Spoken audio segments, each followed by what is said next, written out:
Hello, YouTube. Here we are again, the Kingpin of Cinema. With the QB999. Well, usually I'm sitting there, so I think I'm you. Which is So weird. you feel cooler? No, I feel like an asshole. Anyway, we're here with another video game review. Recently released sequel, Dead Space 2. Hard to talk about this one. Well, for you. I mean... my thoughts on Dead Space 2 are essentially... If you liked Dead Space 1, you're probably going to like Dead Space 2. It is Dead Space 1, just without all the repairing. You know... I think that... probably calling this Dead Space 2 might not be fair. Dead Space 1.5 is more accurate, because there are a few things that they added that do work. There's things... Yeah, they actually... This kind of exemplifies the best of what a sequel can do, and also the worst. The best of includes much, much better character development. You actually have a character now. Yeah, the character of Isaac actually talks. He has a voice. It's nice that he now has a voice, but where they get it wrong is that he doesn't really have a whole lot of interesting things to say. You know, really the first one he should have had a voice, and he would have been a much sympathetic character.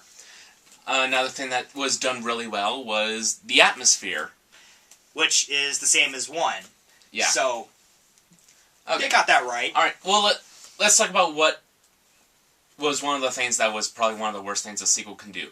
They added absolutely nothing to the story. If you played Dead Space 1, you would still know just as much after playing Dead Space 2. Yeah, you know, after I finished this game, I was probably just as confused as I was at the end of Dead Space 1. I have no idea where this story is going. I don't know. I'm not any closer to knowing what the marker is, what its purpose is, what the necromorphs are, where they came from. You got the Unitology cult. Now you got the Earth government. They both want the marker, and one makes sense and one doesn't make sense. I don't know why the government needs the marker. Now, let's go over it. You've had a main game, a sequel. You've had 2 DLC games, I believe. There's one for the PlayStation Move and a DLC in the PSN and Xbox Live Arcade. And there's also a prequel on the Wii. That's a rail shooter. Yeah. There's also a movie, an animated movie. And that has a sequel coming out. And there's a sequel movie to coming out. And even with all this shit going on, all this possible storylines, you still don't know what the fuck is going on. In the least. Yeah. It's still the basic story. You basically go to this place or wake up in a mysterious place. Instantly, as soon as the game starts, shit is hitting the fan. The outbreak has happened. There's monsters all over the fucking place. And it's basically just you getting from A to B. A to B, yeah.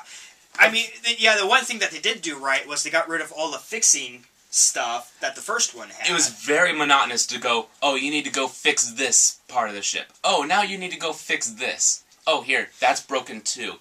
I want an espresso. Go fix the machine. So it's nice that we got away from that, but now the game is just point A to point B, point A to point B, point A to... It's just another form of monotony. If you look at the beginning to the end of Dead Space 1, it's basically get onto the ship, destroy marker. It's basically copy and pasted for this one. It's you wake up, you're getting through the ship, destroy the marker becomes your ultimate goal. Yeah, and, you know, I repeat this again, we still don't know what the marker is. No one has, like, sat down with Isaac and be like, the marker is alien artifact, and its purpose is... to bring back the flood. No, it's the headcrab zombies from Half-Life. They're just in disguise. Boy, those guys get a lot of work. So yeah, that's one thing we were very disappointed. It didn't feel like a sequel, because we were given nothing new to work with, as far as the storyline. I mean, all the enemies are exactly the same. A majority the same. A majority are the exact same. There's like about 6 new enemies here, and we'll get to that in a second. All the weapons, except for like 1 or 2, are the same. They all function the same. The character movements are smoother, which is an improvement over the first one, and I did like that. The hacking in this game, it's pretty solid. You know, it's really quick, it's easy. It's just, here, find the blue line. And do it like 3 or 2 times, depending on what suit you're wearing. We are in a new location, and for the most part, it's nice. But my biggest complaint is, I think this game really missed an opportunity here that I think it should have been like more like Metroid, or you had like alternate paths to go on. You know, a lot more exploring. There is exploring, but there's not too much. It's like, okay, my path leads me this way. There's a short path this way. I go down the hallway, it's a dead end, and I have an item at the end. I don't really consider that... It's not really exploration, but... It's really not exploration, because, you know, how cool it would have been, because this is like a whole space station. There's like a whole city here. If you like, okay, here's this block, and if you were persistent enough, you can go into like this building here, and it leads to a secret, or, you know, just, if they gave you more to do... than just going from point A to point B every corridor. Yeah, so basically, nothing added to the story. It's pretty linear. Now, another thing about it is the combat, in our opinion, is grossly unfair. In most games like this, there's a way to not get hit. There's bound to be someone online with most of these type of games that do playthrough without no med packs, no getting hit. That's almost impossible in this game. You know, you think like Alan Wake. There's a dodge feature in it. Even if it's just like a little jolt to the side. You could be like surrounded by enemies, and thanks to the dodge feature, you could like get out of it. You know, like Resident Evil 3 also had a dodge feature that worked fairly well. This one, you don't have something like that. So your focus will be on like 5 guys in front of you, and there will always be some asshole off-screen that you cannot see hitting you with projectiles. It's bullshit. It's so frustrating. It is frustrating because you'll have enemies that you can't see, you don't know where they're coming from. There's also the fact that the difficulty curve of the fights spikes at random increments. You'll find that at the beginning of the game, pretty easy, you know, you cut off the limbs like you usually do, and then suddenly you'll have enemies where it'll end up taking 6 to 7 shots just to cut off a single limb. And the entire time you're shooting at them, it doesn't stagger them in the least. They'll come charging at you. And there'll be like 3 to 4 of these enemies all at once. And my god, I hate the enemy grab attacks. Oh yeah, the execution kills are what they are. Yeah, like, they'll grab you and you have to push the A button really fast. But again, it's like, you're trying to deal with 3 to 5 guys in one area, and someone will just get close enough to you because you didn't see him coming. The game expects you to be so good at multitasking. It's like, I could do these guys here. Oh, go over here. Oh, no, these guys again. And you can kind of do that with the stasis field, but... You can only use that so much. You can only use that so much, and there's so much going on in some of these sequences. It just would be... And if you do get surrounded by enemies, there's almost no way out. Like, you can't... Like we said, you can't dodge, and you can try and run through, but they're going to be constantly attacking you. I died one time because I was stuck on a wall, and I had an enemy in front of me that just kept hitting me. I couldn't use my stomp because he was hitting me. And the melee attack won't push him back or stun him so that you can get away. And he was so low to the ground, I couldn't even hit him with my melee attack if I wanted to.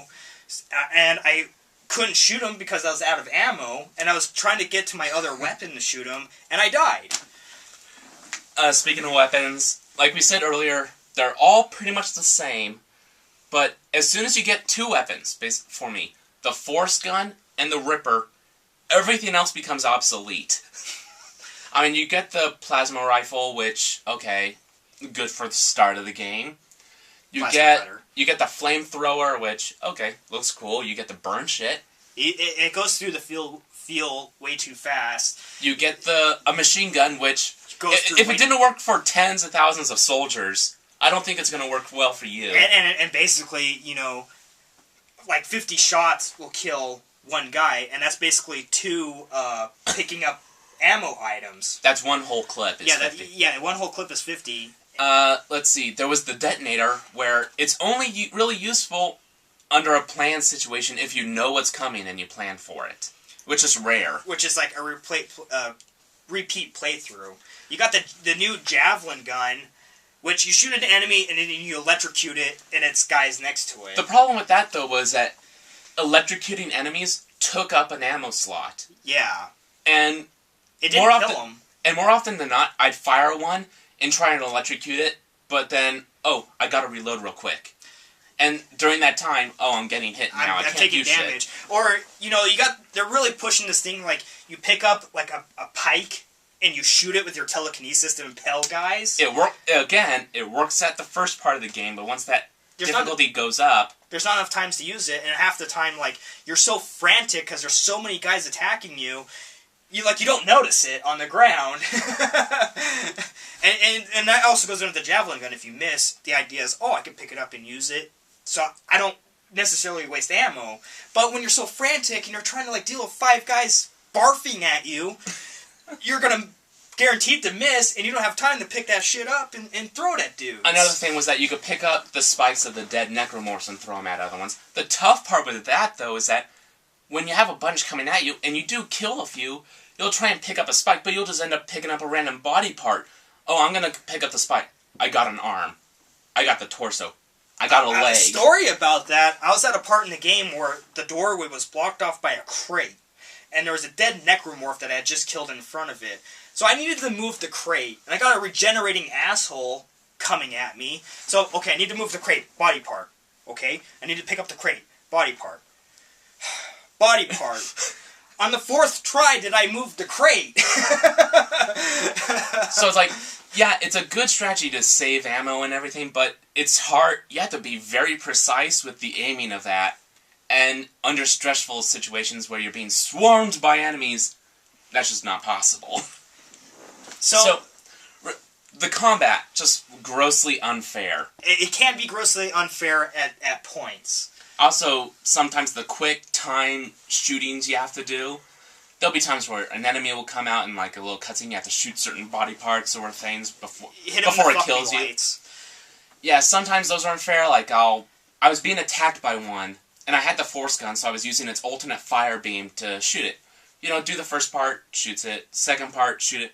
The third part, I was aiming right at the part. 4 times in a row, I would shoot at it, and nothing would happen. Suddenly, I do the sequence again, and on that last part, I switch over to the plasma rifle, shoot it once, and it works. I didn't understand why the plasma rifle wasn't, or the force rifle. That very first time I did that sequence, I had the Ripper equipped, and the blade doesn't go up far enough to hit it. So I had to frantically switch to the plasma cutter. Of course, I died, because you're only given 1 second to do this.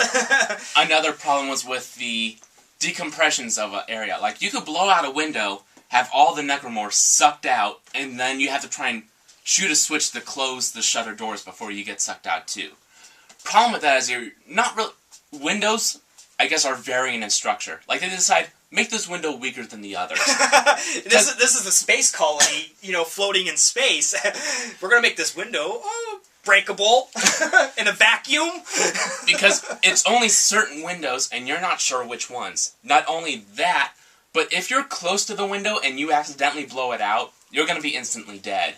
Because if you don't have enough time to get sucked in, compose yourself, and aim, then you're going to die. And, sucking out those necromorphs, it doesn't happen often enough that you can do this. It's achievement bait, but... I don't know. Now, normally dying isn't that big of a deal. You start off at the last checkpoint, which isn't too far back. But if you play hard mode, you only get 3 saves, and if no checkpoints. And if you die, then guess what? You have to go back to your last save. No checkpoints. Yeah. So this game, it's really designed to infuriate you at those times. Yeah, and really the last 3 chapters are insanely infuriating. It's been so long since I've been so frustrated at the difficulty curve of a game. I don't really know if it's just because I just suck at this kind of game or what, but... I think you suck at it. But we had a lot of trouble towards the end, just running low on health and ammo and health packs, and there's nothing you can do about it except hope that the next time you try this part in the game, you get through it. And you pray that there's a shop in the next area. Or something. In the end... It was still a fun game, though. It's incredibly short. It's 10 hours. And at full price of $60, is it worth a purchase? I'm going to say no. I'm going to say it's a rent. But it's okay. There's a lot of room here for improvement. Hopefully, in the third one, we'll finally get some more story other than just, there's a marker, go destroy it. Yeah. So why do we have this new faction on? Why do they need it? You know, the multiplayer, we haven't had a whole lot of time with. I played it. It was tacked on. Maybe like 30 minutes. It wasn't a whole lot. It's just like a little mission-based thing. It was hard for me to get a game going because my internet connection at home sucks. And plus, there's not a dedicated community for it. I mean, they were like, this game clocks in 10 hours, add in a multiplayer feature, and hey, we have something to sell more DLCs for. I haven't tried it yet. I would still like to play it. I mean, it's Left 4 Dead in space, which not a bad idea, but I would recommend. I rather it wasn't tacked I would on. recommend renting the game. Although the bad part is, it's one of those new games where you need a special online code in order to play online. So if you rent the game, you can't play online without buying the code. Thanks, EA. Thanks a lot. So, rent it, play through the story once or twice if you want. And then, you could just kind of leave it at that. Or just wait until, if you really want to buy it, I say wait and get it used. Even then, if you get it used, you got the EA thing. So you're still have to pay more money. God. Anyway, so, okay game. Needs a lot of work. They at least fixed some of the problems from the first one, which is, what you can hope for. Yeah. At least it didn't get worse. So anyway. That's all we have time for, and... if you didn't like it... okay.